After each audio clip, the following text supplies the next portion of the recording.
Hey, good afternoon, everybody. This is Steve. Welcome to the Little Woodshop and our Sunday evening blog. All right, well, what do we got for you this week? Yeah, we know why I need these. Getting rich with your CNC router. Okay, we'll let that sink in for just a second. And no, I'm not trying to be a smart guy, all right? Okay, what we're going to do is I'm going to try to take this off the blog, folks. I swear I'm going to try to keep this as short as possible, okay? I've been corresponding with a young gentleman, and he is looking at getting in this career field, and he's been hitting me with some questions that I think I've cleared up for him. I was as truthful as I could be, as I am going to be with all of you today, but I think that he's just a little misconstrued, or maybe even perhaps misinformed over a few things. All right? Please bear with me. Okay. Getting rich with your CNC router is our topic today, okay? I'm going to discuss with you my trials and errors that we've personally had in our own shop. I am not going to tell any of you what you want to hear, but I do promise you that everything that I am going to tell you is going to be the truth, okay? I went into my shop 3 years ago because I do have a background in this career field. But I never opened my shop with the mindset of becoming a millionaire. I know there's no way I am ever going to make 7 figures a year out of my little shop. It is not going to happen. Ever. Okay? I wanted more control in my personal life. You know, I didn't want an employer determining my fate, because even though the job market's coming back, there's still not a lot of high-paying jobs out there.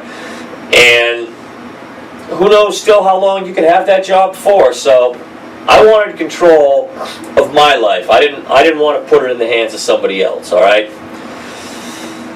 Personal financial freedom? God, who doesn't want that? We all want that today, and that's what half of us are physically killing ourselves for, you know? Okay. Are you getting rich with your CNC router? Are you trying to find out one niche product? Do you have something that nobody else has thought up? Do you fabricate at a production level? Do you look at high runs with low profit margins? Or do you look at custom commissioned single pieces that have a much better, profit margin on them? Or do you do both? All right. These are all questions that I ask myself. Are you going through money and materials like a crazy person trying to find that one thing, okay? God only knows I did. All right. Now, as far as products, we're going to skim over these very quick. I told you there are 3 primary product lines that our shop fabricates in-house. We do prayer and creed plaques, military, law enforcement, fire and rescue. Love doing them, and I'm going to continue to run them so long as I do have my shop and I'm able. Second thing we do is I'm surrounded by mountains, rivers, brooks, streams, cabins, cottages up here. We do a lot, not a lot, but we do enough. Welcome to the cabin, welcome to the cottage, welcome to the camp type signs for people up here with seasonal vacation properties, okay? And then the last thing, of course, that we do is our custom CNC engraved log beds. You've all seen them. We've got a ton of videos on them. And, I do get a call for them from time to time still. So we are still producing those. Alrighty. Now, we had mentioned here, do you have that one thing that nobody else has thought of that may possibly change and revolutionize our world for the better? Well, if you do, my only advice there is take your idea down to a patent lawyer, to his office, his or her office, sit down with them, spend the money for an hour to do a sit down and get some legal advice on this. A patent lawyer is going to get you through the process. They're going to explain everything to you if you think you have that thing. Because it'd be a crying shame to not patent it, put it out there, somebody copies it, does patent it, because your 1 hour fee inside the lawyer's office, well, guess what? You could stand to make 6 or 7 figures on your idea. So sit down with a professional and talk on that, okay? Okay, production or custom work. Do I mill production parts for smaller profits or custom commission pieces for a higher return, or both? Okay, well, starting out, you don't look any gift horse in the mouth. You take just about any job that you know that you have the skill set to complete. You need to make money, guys. You just opened this shop, so you got to make money however you can make it, all right? I've personally done very little production work. I think it's something more for the larger pieces of equipment. But you can still do production work on some of the smaller stuff. It's going to probably take you a little longer, all right? So figure out what you want to do more of. I personally like the custom work because I enjoy dealing one-on-one with everybody. I love the ideas that other people come up with, and I like to work with them on that to achieve the goals that they're looking for as far as the piece of work they want done. Okay, spending money on prototypes. Have you been going through money and materials hand over fist to try to find that one thing, okay? I know I did. Thinking that if I kept trying all these different ideas, wow, I would find that one item that make that one big paycheck. Well, I was seriously in denial about my new undertaking. All right. I've dreamt up more stuff than I could even think to mention here for you right now, okay? But half of what I've thought up, I've put into production well over 100 different things. 75% of them I don't even mill now, okay? How do we as CNC fabricators prevent this from happening? Or we prevent from doing this to ourselves? You need to start doing the research, okay? You need to research and see what other people want. And if I can ever give, and I don't really give advice, but if I can advise this, do the research and see what people want and not what you want to make. See what other folks out there are looking to make, okay? Or what they want you to fabricate. Start looking at the trends in some of the different niche groups that are out there, okay? Seasonal things are fabricated pretty much during specific times of the year. So if you are doing seasonal items, obviously we do them accordingly. We don't do Christmas items in July. We do them more in the fall. All right. Our research. We're going to go over this one real quick. As far as engraving anything, instead of wasting any more time on a product that I may think that I want to invent or mill or carry or try to fabricate and make money on, I research through Google AdWords Keyword Planner in the blog. We have an outbound link. You click on it. If you got a Gmail account, you can set it up. Basically what the planner does is it works in conjunction with Google's SEO, or their search engines, and their search engine optimization. And it's going to give you the results of what people are looking for. Keyword searches, CNC router, CNC engraving. Whatever it is, it's going to give you that exact search query, and it's going to tell you exactly how many people for that month were looking at it. If you type the word CNC in, that simple, into Keyword Planner, it's going to come up every month pretty much between 10,000 and 1 million searches every month with the word CNC. Very powerful word. That's why we use it all the time in our blogs and in our videos, because it gets found better in the search engines through Google, okay? Go in, use your Keyword Planner. It's a very useful tool. It will help you to help figure out what everybody else is looking for and what they want. Okay? Website and blog. We're not talking as a hobbyist at this point. We're talking about a seriously dedicated website, regardless of who you are, giving you a solid web presence. I can now add a store if I want. I can put my own goods in there to help create another financial corridor or another financial stream of income for myself. A website will clearly contain all the pertinent information about you, your business, your services, and your products. Don't underestimate the power of a website today, okay? The other thing we're going to discuss real quick is my blog.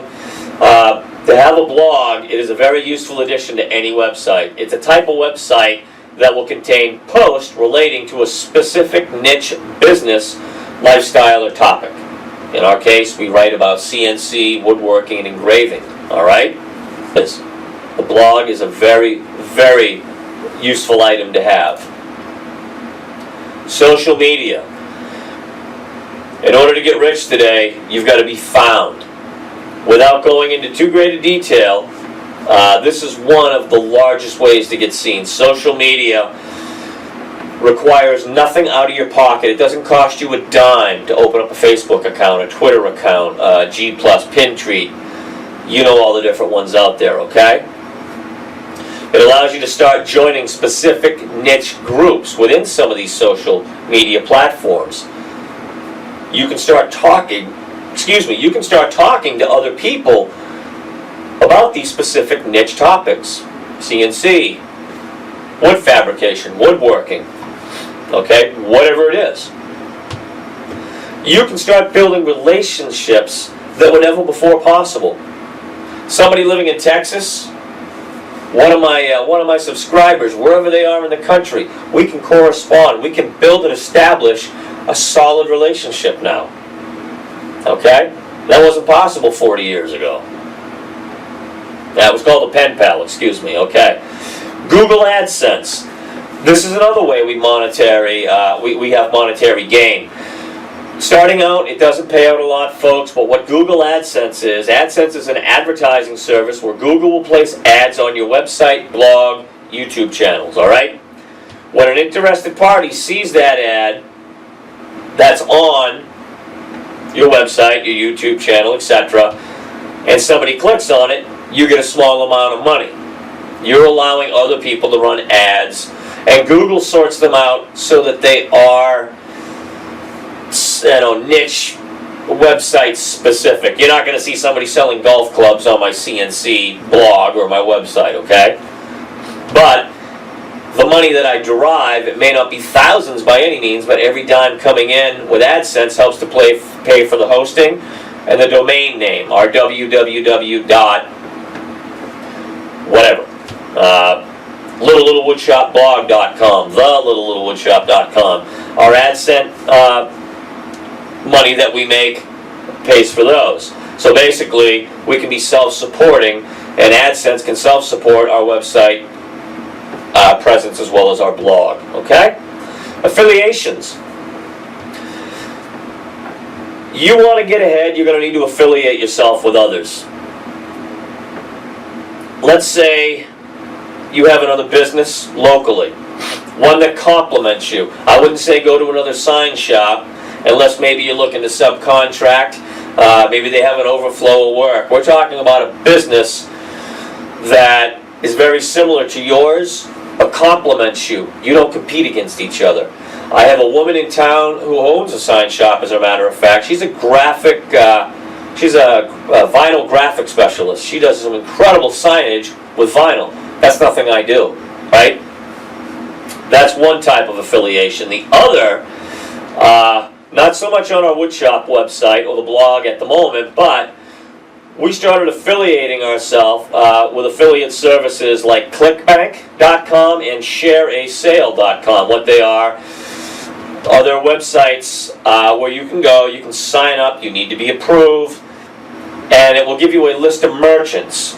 These are other businesses that are looking for you to represent their products perhaps on your website or blog. It's kind of nice. It can create another little income stream.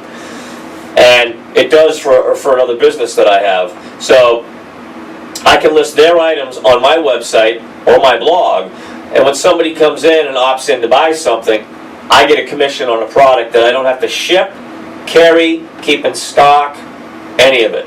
I get the commission just for carrying it. So affiliate yourself with other like-minded business owners that you can complement one another with, but not compete against. And you can also look at affiliate marketing through other companies to attach to your site to bring in extra revenue, okay? Free offers. Generosity is an inherited condition in some humans, still to this day, okay? Wanting to help others to succeed in their goals is what some other individuals live for. Okay, be it free advice or education in a particular niche interest field. Individuals who are struggling with this career have access to our free library. I've done this because I enjoy helping all of you. I hope you realize that by now.